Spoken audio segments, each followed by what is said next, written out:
தந்தை, மகன், தூய ஆவியினுடைய அருளும் ஆசீரும் உங்கள் உள்ளங்களோடும் குடும்பங்களோடும் நிறைவாக இருப்பதாக.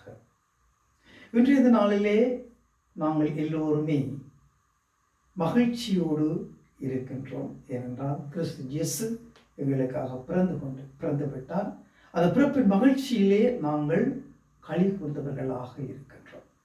இன்றைய நாளிலே திருப்பாடல் ஆசிரியர் இவ்வாறு எங்களுக்கு சொல்லுகின்றார்: மண்ணுலகம் மகிழ்வதாக, விண்ணுலகம் களி கூறுவதாக.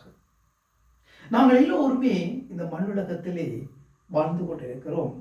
விண்ணகம் என்னும் தாய் நாட்டிற்கு செல்வதற்காக தூய பவுலடிகளார் அழகாக சொல்லுகின்றார்: விண்ணகமே எங்கள் தாய் நாடு.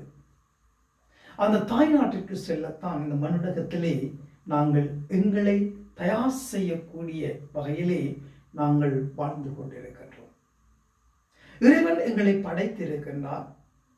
அவரோடு வாழவும், அவரோடு இருக்கவும், அவரோடு வழிநடக்கவும், அவரை பற்றி பிடிக்கவும், அவரை அனுபவிக்கவும். இதற்காகத்தான் ஆண்டவராகிய கிறிஸ்து மனுவுரு எடுத்து மனிதனாக உலகத்திலே வந்து பிறந்திருக்கிறார். இதை நாங்கள் ஒருபொழுதும் மறந்துவிடக்கூடாது.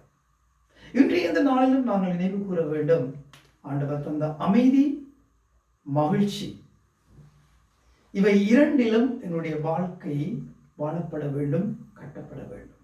ஏனென்றால் மண்ணுலகத்திலே வாழுகின்ற எங்களுக்கு அமைதியும் வேண்டும், மகிழ்ச்சியும் வேண்டும்.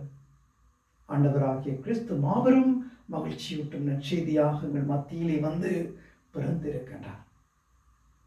அந்த பிறப்பின் மகிழ்விலே இருக்கக்கூடிய நாங்கள் ஒவ்வொருவரும் எங்களை நாங்கள் தகுந்த முறையிலே ஆண்டவரோடு வாழுவதற்கும், ஆண்டவரோடு வழிநடப்பதற்கும், ஆண்டவரை பற்றி பிடிப்பதற்கும் தகுதி உடையவர்களாக எங்களை நாங்கள் மாற்றிக்கொள்ள வேண்டும்.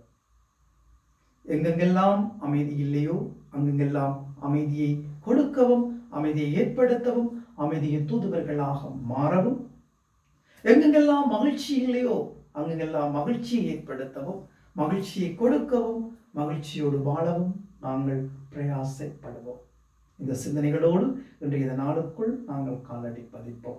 அன்னைமறை மூலமாக ஆண்டவருடைய வழியிலே செல்வோம். எல்லாம் வல்ல இறைவன் தந்தை, மகன், தூய ஆவி உள்ள அனைவரையும் நிறைவாக ஆசீர்வதிப்பாராக.